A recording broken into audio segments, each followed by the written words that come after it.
예, 오늘 설교 제목은요, 요단강에서라는 제목입니다.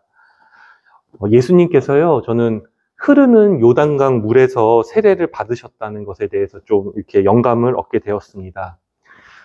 2주 전인가 3주 전에요, 그 아내와 함께 그 송이가 이제 다니는 교회가 있었거든요.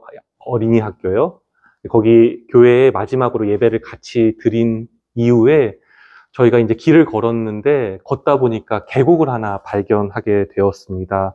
그 계곡을 따라서요, 천이 이렇게 흐르는데 물소리가 아주 세차게 들렸었습니다. 그래서 아내와 함께 그 길을 따라서 걸어보니까요, 그 주변으로 해서 그 많은 사람들이 살고 있었고 또 살림이 우거진 것을 보았습니다. 그러면서 저는요, 좀 기독교 신앙에 대해서 생각을 해보게 되었는데요. 기독교 신앙은 어떻게 보면 탕 속에 담긴 고인물이 아니라 이 강물처럼 역사와 현실의 물결에 따라 흐르는 것이 참된 신앙이 아닐까, 이렇게 한번 생각해 보게 되었습니다.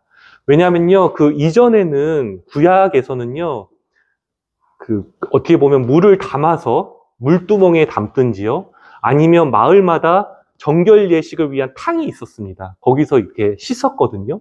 근데 예수님께서는요, 그 세례 요한의 그 세례터에 가셨는데 그게 요단강이었고 그 흐르는 물에서 세례를 받으셨다는 것이 저한테 좀 새롭게 다가왔습니다. 그것이 고인물, 탕 속에 그냥 갇힌 신앙이 아니라 우리가 그 현실과 이 세계의 물결에 따라 신앙생활을 할 때 참 신앙생활을 할 수 있다는 것. 그래서 예수님의 생애를 한번 좀 기억을 해봤어요. 예수님께서는요, 갈릴리 변방에 살아가는 사람들의 아픔과 눈물을 아셨습니다. 목수인 아버지를 따라서요, 아마 갈릴리 도시들을 돌아다니시면서 사람들의 삶을 보았을 것입니다. 그들이 느꼈던 기쁨도 슬픔도 눈물도 아시면서요, 이곳에서 요단강에서 흐르는 물에 세례를 받으실 때 나도 이들과 함께 동고동락하면서 자신이 하나님의 뜻을 이루어 갈 것에 대해서 결단한 것이 아닌가. 그러면서 좀 새롭게 다가온 구절이 있었는데요. 마태복음 9장 17절에 주님께서 이런 말씀을 하십니다. 새 포도주를 낡은 가죽 부대에 넣지 아니하니 그렇게 하면 부대가 터져서 포도주가 쏟아진다고 하시면서요, 새 포도주는 새 부대에 넣어야 한다고 말씀하셨습니다. 예수님께서 말씀하시는 이 신앙은요, 종교 안에 가두지 않고 굴곡진 삶의 현실에서 하나님의 뜻을 마치 흐르는 강처럼 살아가게 될 때, 그때야말로 참 신앙에 머물 수 있다는 것을 우리에게 이야기해주고 있습니다. 그러면서요, 저는 말씀드리고 싶은 게 예수님의 말씀이 왜 새로운 권위가 있었을까라고 했을 때 그 내용이 달라서라고 저는 생각하지가 않습니다. 도리어 그는 철저하게 그 갈릴리 사람들의 현실에서 그 말씀을 살아냈기 때문에 사람들이 그 말씀에서 새로운 것을 느끼고 새로운 권위를 느낄 수 있었다, 이렇게 말씀을 드리고 싶습니다. 그러면서요, 지난주에 제가 이제 그 저희 지체 중에 한 명과 이제 묵상을 나눌 수 있는 기회가 있었습니다. 특별히 이제 그 지체가요, 요한복음 1장을 묵상하면서 예수님이 참빛이시라는 것, 그것에 대해서 좀 깊이 한 단어를 묵상해 보았다고 저에게 나누어 줬습니다. 그러면서 설명을 이렇게 하게 되는데요. 우리말로 참은 어떤 부류의 원형, 프로토타입을 구별할 때 사용하는 방법이라고 합니다. 그래서 우리가 참새라고 부르고요, 참나무라고 부르고, 그 다음에 참나물이라고 하는데 그것이 이제 가장 원형적인 모습이라는 거죠. 근데 예수님께도 참빛, 또 빛 중의 빛이라고 그렇게 성경은 얘기하고 있는데 자신은 이것을 좀 더 알아가기를 소망한다고 저에게 이렇게 나누어 주었습니다. 그 묵상을 들으면서요, 저는요, 릴레이 묵상이 되더라고요. 예. 그렇다면 진짜 참이라는 단어는 무슨 의미일까? 예수님이 참 빛이라는 것은 의미는 무엇일까에 대해서 생각해 보게 되었는데요. 이번 주 아침에 제가 이렇게 창 밖을 보니까 참새들이 10마리가 있었습니다. 왜 10마리가 있었냐면요. 저희 집에 이제 닭을 키우는데, 알이라는 반려닭을 키우는데요. 저희가 먹이를 주거든요. 그러면요, 그 아리가 항상 밥통을 밟아요. 그러면은 주었던 먹이가 이제 땅바닥에 떨어지거든요. 그럼 참새들이 그것을 먹으러 오는 겁니다. 근데 조심스럽게 와요. 근데 참새들이요, 이렇게 정말 날렵하더라고요. 조금만 인기척이 있으면 싹 도망갔다가 다시 와서 먹이를 이렇게 열심히 먹는데, 특별히 참새들이 있을 때 저는 노랫소리가 좀 굉장히 기억에 많이 남았습니다. 참새들이 짹짹하면서 노래하는 소리가 제 마음을 되게 편안하게 해주었는데, 그러면서 참이라는 단어가 뭘까? 원형이라는 단어가 무엇일까라고 했을 때요.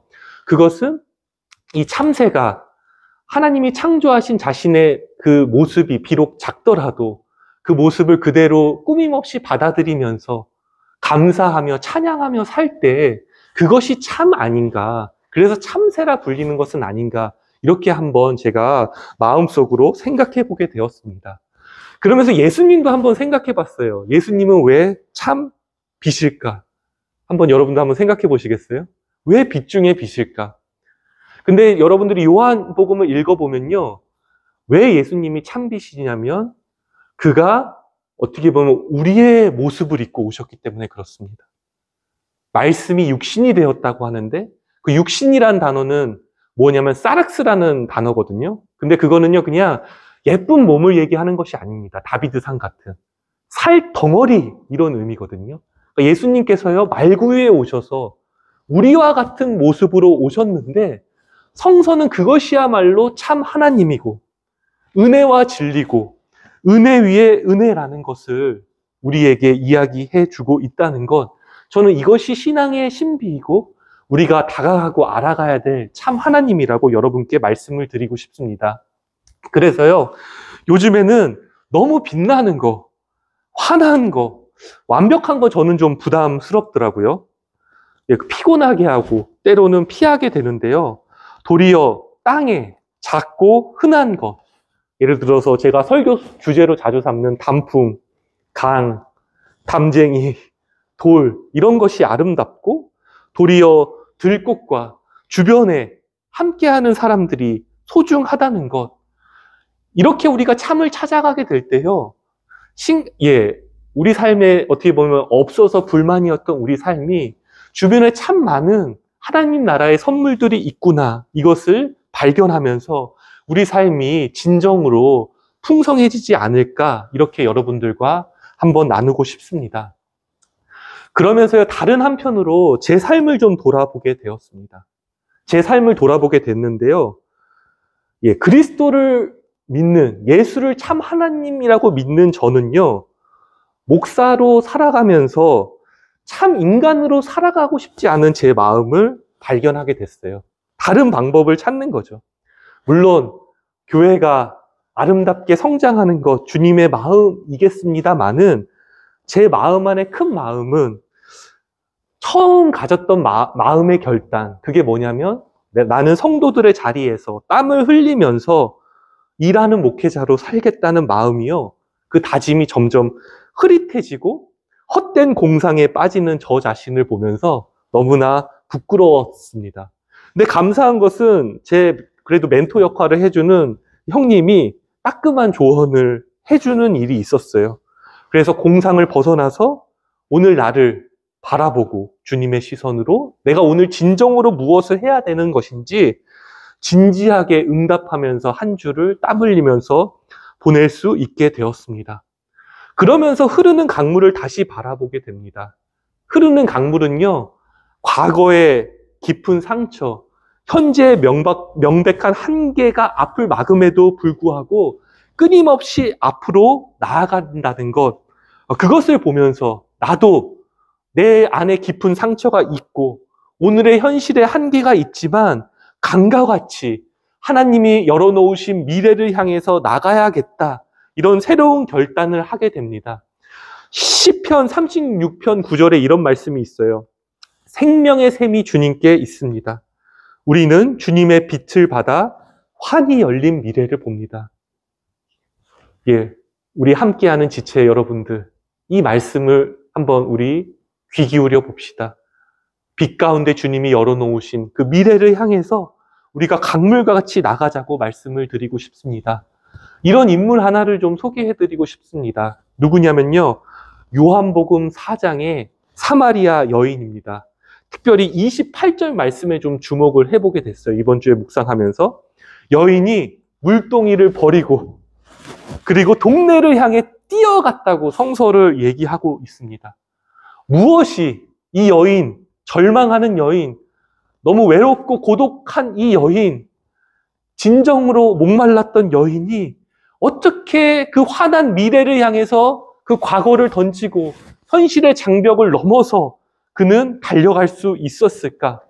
물론 쉽게 얘기하면요, 예수님을 만났기 때문에 그렇습니다만 한 걸음 더 들어가게 되면요, 예수님과 대화 안에서 보게 되면요, 예수님께서 그 안에 내면의 깊은 열망을 발견하도록 도와주셨습니다. 그녀의 열망은 그냥 자신의 공허함을 채우기 위해 남자를 찾아 나서는 것이 아니라 여인이 결국 예수님과의 대화 안에서 질문하게 합니다. 어디서 예배해야 됩니까? 우리는 이 사마리아 산에서 예배하는데 유대인들은 예루살렘에서 예배해야 된다고 합니다. 그때 예수님께서는요, 그 열망이 어떤 방향으로 가야 되는지 바른 방향을 알려주시는 것을 볼 수가 있습니다. 그 대답은 한번 성경을 읽어보시고요. 제가 요약하면은 참된 예배는요, 장소가 중요한 것이 아니다. 그것은 두 번째 문제이다. 더 중요한 문제가 있는데 그것은 먼저는 예수를 믿는 우리 안에 깊은 곳에 작은 샘이 흐른다는 것을 깨닫는 것이고, 그것을 발견할 때 우리는요, 울퉁불퉁한 현실에도 강물과 같이 진리의 삶을 향해 나아갈 수 있다는 것. 참 예배는 어떻게 보면 참 예배를 드린 자는 삶을 강물과 같이 그 현실을 넘어서 그 울퉁불퉁한 그 땅을 넘어 그 물결을 따라 나아간다는 것, 여러분들께 꼭 기억하라고 말씀을 드리고 싶습니다. 이것은요, 여러분들에게 커다란 결단이나 구체적인 행동을 당장 하라는 것은 아니라고 말씀을 드리고 싶습니다. 도리어 여러분들이요, 질문을 했으면 좋겠습니다. 그 질문은요, 강물을 보면서, 강물은요, 끊임없이 변하거든요. 끊임없이 나아갑니다. 그러니까 우리도요, 과거적인 질문을 하는 것이 아니라 미래를 향해서 여러분들 질문을 던져보시면 좋겠습니다. 여러분 삶, 미래를 향해서 어떻게 나아가기를 원하십니까? 예, 그러면서 여러분들 실제로 실천은요, 작은 것부터 구체적으로 하면서 작은 성공을 거두신다면요, 이것이 우리 삶을 새롭게 시작하는 그 발판이 될 거라고 믿습니다. 그 내면의 열망은요, 재미와 의미로 나타나게 되어 있습니다. 하지만 재미와 미로 끝나게 되는데요, 그 아름다움으로 끝나서는 안 됩니다. 재미와 의미를 넘어서요, 여러분들 성장을 향해서 가야 된다라고 말씀을 드리고 싶어요. 성장, grow 하는 건데요, 특별히 오늘의 시대는요, AI가 이제 발달하는 가장 큰 화두의 시대입니다. 간단한 업무들은 컴퓨터가 하게 될 겁니다.